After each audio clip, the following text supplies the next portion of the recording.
చూస్ country delight, live better. ఇప్పుడే country delight app ని download చేసుకోండి. ఐటీలో ఎంట్రీ కావాలా? ట్రైనీ సాఫ్ట్వేర్ ఇంజనీర్ గా అజా కోడింగ్ ట్యూటర్ లో 2 వీక్స్ ట్రయల్ పీరియడ్ లో వెంటనే చేరండి. మధ్యలో సినిమాలకు కూడా బాగా గ్యాప్ ఇచ్చారు కదా సార్. అంటే గ్యాప్ తీసుకోవాల్సి వచ్చిందా లేకపోతే గ్యాప్ ఇండస్ట్రీ ఇచ్చిందా? సగం సగం అండి. సగం గ్యాప్ ఇండస్ట్రీ ఇచ్చింది, సగం గ్యాప్ నేను తీసుకున్నాను. ఎందుకంటే ఈ రబ్బర్ స్టాంప్ వేషాలు కొన్ని ఉన్నాయండి. అంటే లాస్ట్లో అందరు ఫ్యామిలీ మెంబర్స్ అందరూ ఉన్నారు, కలిసి ఒక ఫోటో తీసుకున్నాం, శుభం అని కాడేయడానికి కొంతమంది అంతకుముందు ఒక సీన్లో వస్తారు, ఆ తర్వాత మధ్యలో ఒక సీన్లో వస్తారు, తర్వాత లాస్ట్లో ఆ సీన్లో ఇట్లా ఉంటారు. అటువంటి వేషాలు చేయడం నాకు ఇష్టం లేదండి. ఎందుకంటే మొదటి నుంచి ఒక పని తక్కువ ఉన్న హీరో వేషం కంటే పని ఎక్కువ ఉన్న విలన్ వేషం ఎక్కువ ఇష్టపడేవాడిని. So I need to do something in the film, contribute to the film. ఆ కాంట్రిబ్యూషన్ లేనప్పుడు నేను ఎందుకు ఆ సినిమాలో ఉండడం, దానివల్ల ఎందుకు నన్ను పిలవడం అనే ఫీలింగ్తో కొన్ని నేను వదులుకున్నాను. కొన్ని ఏమిటంటే maybe they thought I wasn't right, or maybe నేను కలవని మనుషుల్ని, ఆయనకు అవసరం లేదేమో అనుకున్నారేమో. బట్ ఇప్పుడు అంటే మీ టైంలో ఉన్న హీరోస్ని కూడా కలవరు, సందర్భం వస్తే కలుస్తాను తప్ప. జగపతి బాబు గారు, సుమన్ గారు, మా 80s గ్రూప్లో సుమన్ కలుస్తాను, నేను జగపతి బాబుని కలుస్తాను. అప్పుడు కలవటమే, అప్పుడు కలవడం. మధ్యలో ఎక్కడైనా ఎయిర్పోర్ట్లో కలిసినా కూడా ఓ హలో హలో అనుకోవడాలు, కౌలించుకోవడాలు. ఇప్పటికీ జగపతి బాబు డార్లింగ్ డార్లింగ్ అని పిలుస్తాను నేను. మేము చాలా ఫ్రెండ్లీగా ఉంటాం మేము. I'm very friendly with Jagapathi Babu కానీ, శ్రీకాంత్ కానీ. I love this guys, they are amazing gentlemen. తర్వాత ఉత్తేజ్, ఎ గుడ్ ఫ్రెండ్. ఇట్లా కొంతమంది ఉన్నారండి. జేడి చక్రవర్తి. ఓకే, ఈ పక్కనే ఉంటారు. ఫ్రాడ్ 420 అండి, మామూలు కాదు. ఎందుకు అంత మాట అన్నారు? అతను చిక్కడు దొరకడండి. ఓకే, అతని మనసులో ఏముందో అతనికి కూడా తెలియదేమోనని నా ఫీలింగ్. మీకు తెలుసా? మీకు తెలిసిందే ఉంది? అస్సలు ఛాన్స్ లేదండి, అస్సలు ఛాన్స్ లేదు. రేపు డార్లింగ్ మనం ఈ విషయం చేస్తున్నామని కట్ చేస్తే రేపు బాంబేలో ఉంటాడు. నువ్వు విషయం చేద్దామని చెప్పావు కదా అంటే సడన్గా ఒక థాట్ వచ్చింది, ఒక స్ట్రైక్ అయింది, ఒక బ్రెయిన్ వేవ్ వచ్చింది, ఏదో ఒకటి అంటాడు. సో ఇట్లా అందుకే తను నేను చనువుగా ఫ్రాడ్ 420 పిలుస్తాను. చక్రి దగ్గర నాకున్న చనువు వేరే ఎవరి దగ్గర తీసుకోలేను నేను. అటువంటి చనువు మా ఇద్దరిది. He can say anything to me, I can say anything to you.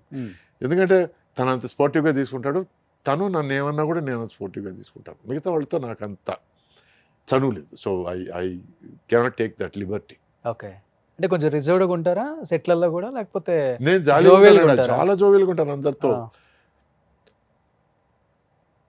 నేను చాలా అరుదుగా బూతులు మాట్లాడతానండి, చాలా చాలా అరుదుగా. ఏం మాట్లాడతారు సార్? అయ్యో అయ్యో. సో మీరు అందమైన వాళ్ళు కదా, అందమైన బూతులే వస్తాయిలే. నేను వాటిని కాస్త నొక్కి వక్కాణిస్తానండి. దానికి కొంచెం చిన్న ప్రాసలు అవి ట్రై చేస్తుంటాను. ఆ ట్రయల్స్ అన్నీ దౌర్భాగ్యం చక్రితోనే జరుగుతాయి. ఓకే, సో దాంతో అతను అప ఏదో బాగుంది, ఇట్లాంటి డబుల్ రియాక్షన్లు వస్తుంటాయి. ఓకే, సో ఇది మా రిలేషన్షిప్. సో మెయిన్ పాయింట్కి వస్తే చిరంజీవి గారు కానీ, నాగార్జున గారు కానీ, బాలకృష్ణ గారు కానీ, వెంకటేష్ కానీ, వాళ్ళు దట్ ఈస్ దేర్ కర్మ అండి. మీరు ఆ కోవలోకి రాలేదు, మీరెందుకు దానికి ఈక్వల్గా రాలేదు, ఇవన్నీ క్వశ్చన్లు వచ్చి అర్థం లేని క్వశ్చన్లు అండి. ఎందుకంటే పూర్వజన్మలో వాళ్ళు ఏదైనా చేసుకున్న పుణ్యం, వాళ్ళు చేసుకున్న మంచి ఈ జన్మలో వాళ్ళకి ఆ ప్లేస్లో పుట్టించింది, ఆ ప్లేస్లో వాళ్ళకి ఆ సక్సెస్ని ఇచ్చింది. చాలామంది పెద్ద ప్లేసుల్లో పుట్టారు, వాళ్ళు రాణించలేదే. ఒక లైవ్ ఎగ్జాంపుల్ తీసుకుంటే దాసరి నారాయణరావు గారి son, good looking Arun, very good looking fellow, 6'2", మంచి హైటు, మంచి అందం, మంచి వర్చస్సు, మంచి బ్రాడ్ షోల్డర్స్. సో 100% అతను హిట్ అవుతాడు అనుకున్నాను. అవును, అసలు నెపోటిజం అనేది ఉంటే వీళ్ళందరూ రావాలి కదా, రావాలి. సో అందుకే చెప్తాను, కర్మ సిద్ధాంతాన్ని నమ్ముతానని. అందరూ పెద్ద ఫ్యామిలీలో పుట్టిన అందరూ సక్సెస్ కావాల్సిన అవసరం లేదు. కానీ పెద్ద ఫ్యామిలీలో పుట్టి వాళ్ళు భయంకరమైన కృషి చేస్తేనే వాళ్ళు సక్సెస్ కాగలరు. ఆ కృషితో పాటు అదృష్టం ఉంటేనే, వాళ్ళకి పూర్వజన్మ సుకృతం ఉంటేనే వాళ్ళు పెద్ద సక్సెస్ కాగలరు. సో ఆ సక్సెస్ని చూసి మనం ఏడవడం అనేది నిజంగా వేస్ట్ అండి. It is silly. ఆ సక్సెస్ చూసి వెరీ గుడ్, వెరీ నైస్, బాగా చేశారు. ఈ రోజుకు అండి నేను ఫన్ అండ్ ఫ్రస్ట్రేషన్ సినిమా చూసి పొట్ట చక్కలేటట్టు నవ్వుకున్నానండి. అప్పుడు తడుక్కొని కింద పైన ఎగరేసుకొని నేను వెంకీ నంబర్ ఫోన్ చేసి, darling you are so good, you are so good, I didn't know ఇంత సెన్స్ ఆఫ్ హ్యూమర్ ఇంత నేను ఫీల్ అవుతాను. నేను ఒక ఆడియన్స్లో చూశాను, ఆడియన్స్లో ఫీల్ అయ్యాను. అట్లాగే నేను I thought Nagarjuna's performance was brilliant. Wheel chair మీద Oopiri, I loved his performance. అంటే అంత మైక్రో ఎక్స్ప్రెషన్లు కానీ అది కానీ ఇది కానీ. అండ్ మీ ఐటీస్ గ్రూప్లో ఉన్నప్పుడు చూశాను నేను, ఐ లవ్ యువర్ పర్ఫార్మెన్స్ చెప్పాను. సో వీళ్ళని నేను ఫ్యాన్స్గానే చూస్తాను తప్ప నా సమకాలికులు, నా పోటీలు, నా ఇది నా అది అంతే. ఎందుకంటే ఎక్కడో నా దృష్టిలో ఆమె వెరీ గుడ్ యాక్టర్. నాకు పోటీ నేను, ఇంకెవరు కాదు. వాళ్ళకి రావాల్సింది వాళ్ళకి వచ్చింది, వాళ్ళకి ఏమి రాసి ఉందో వాళ్ళకి వచ్చింది. అంతేగాని ఆ ఏరియాలోకి వెళ్ళడం నాకు కరెక్ట్ కాదు.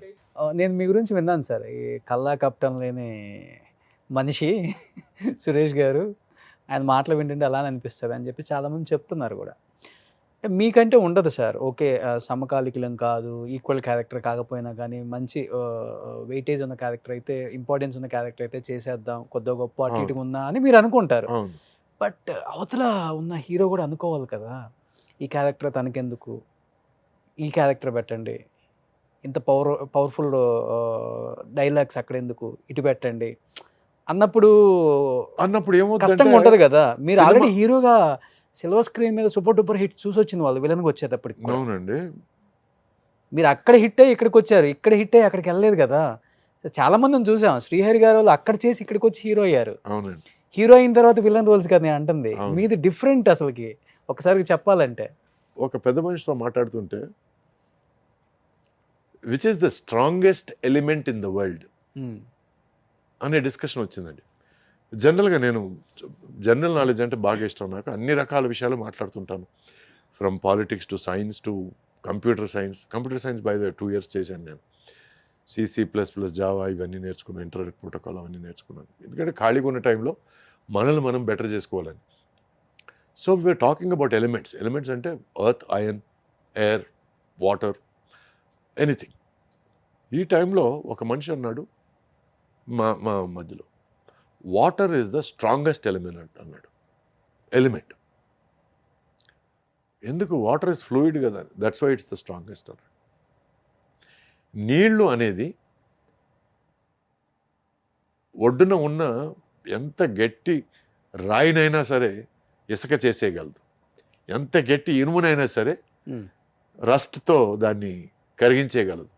అట్ ద సేమ్ టైం చిన్న దారి దొరికితే చాలు వెళ్ళిపోతుంటుంది అది. And you can't control water. Tsunami వచ్చినప్పుడు ఎవరు ఏం కంట్రోల్ చేయలేదు. అట్ ద సేమ్ టైం ఆ నీరే మీకు లైఫ్ ఇస్తుంది. I would rather be water అండి. మనకిచ్చిన దారిలో అలా వెళ్ళిపోవడం తప్ప మనం ఎక్కువ ఢీకొండాలు, ఎదుర్కోవడాలు అవన్నీ I don't want to be. విన్నప్పుడు కొంచెం ఫీల్ అవుతుంటారు ఏదండి, ఏదన్నా విన్నప్పుడు సరే ఇలా అన్నారు, ఇలా అనుకుంటున్నారు, ఇది ఎందుకు అన్నారు, ఆయన ఎందుకు అన్నారు అన్నప్పుడు కొంచెం ఫీల్ అవుతుంటారా? ఇండస్ట్రీలో కామన్ కదా ఇవి. ఏమండి, ఒక మనిషి ఇతని డైలాగ్ కట్ చేయండి అని అన్నాడు అనుకోండి, ఆ డైలాగ్ వల్ల దానివల్ల 4 నవ్వులో లేకపోతే 4 మంచి రియాక్షన్లో పడ్డాయనుకోండి, అది వద్దు అని ఆ హీరో కానీ ఆ ఇంపార్టెంట్ క్యారెక్టర్ కానీ అన్నాడంటే అతని మూర్ఖత్వాన్ని అనుకోవాలి తప్ప దానివల్ల సినిమాకే దెబ్బ తప్ప.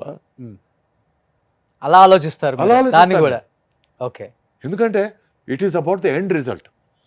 నేను మనస్ఫూర్తిగా చెప్తున్నాను, నేను సినిమాలో హీరోగా యాక్ట్ చేసినప్పుడు అండి నాకు గ్రేటెస్ట్ రెస్పెక్ట్ బ్రహ్మానందం గారంటే. నాకు తెలిసి 1-2 సినిమాల్లో 1 సీను 2 సీనుల్లో బ్రహ్మానంద గారికి డైలాగ్ లేకపోతే నేను డైరెక్టర్ దగ్గరికి వెళ్ళి, సార్ బ్రహ్మానంద గారికి ఏమైనా డైలాగ్ ఇవ్వండి సార్, ఎందుకంటే కొంచెం సీను కొంచెం సెమీ సీరియస్గా వెళ్తుంది, దాన్ని లాస్ట్లో ఏదైనా బ్రహ్మానంద గారికి ఒక చిన్న జోక్ ఇస్తే ఆ సీన్ కొంచెం డైల్యూట్ అయ్యి ఒక పక్కన ఒక చిన్న నవ్వు, ఆ తర్వాత చేంజ్ ఓవర్కి బాగుంటుంది అని అడ్వైస్, గాడ్ ప్రామిస్ చెప్తున్నారు, అడ్వైస్ ఇచ్చిన పరిస్థితి ఉంది. కొంతమంది డైరెక్టర్లు తీసుకున్నారు, కొంతమంది డైరెక్టర్లు తీసుకోలేదు. But I believe give respect to the talent. ఒక మంచి కమెడియన్ తీసుకొని అతన్ని పక్కన నీ సీన్లో వేసుకొని నువ్వే పంచ్ డైలాగులు వేస్తుంటే అతన్ని పెట్టుకోవడం కారణమే ఉంది, అతని టాలెంట్ నువ్వు దోచేసుకోవడం కారణమే ఉంది.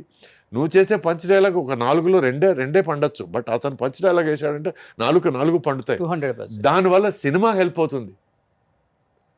నువ్వు సినిమాని చెడపడానికి ప్రిపేర్ అయ్యావు అనుకో నీ సొంత డబ్బాల కోసం, then it's your bad luck. ఇంకో విషయం చెప్తున్నాను, నువ్వు చేసే ప్రతి విషయం నీకు ఫ్యూచర్లో నీకు ఎఫెక్ట్ అవుతుంది. ఈరోజు తెలియకపోవచ్చు, బట్ నాకు తెలిసి కొంతమంది ఈ కమెడియన్స్ని తొక్కేయడాలు, ఈ విలన్తో తొక్కేయడాలు అది చేసి వాళ్ళ ట్రావెల్ ఎక్కువ నేను చూడలేదు.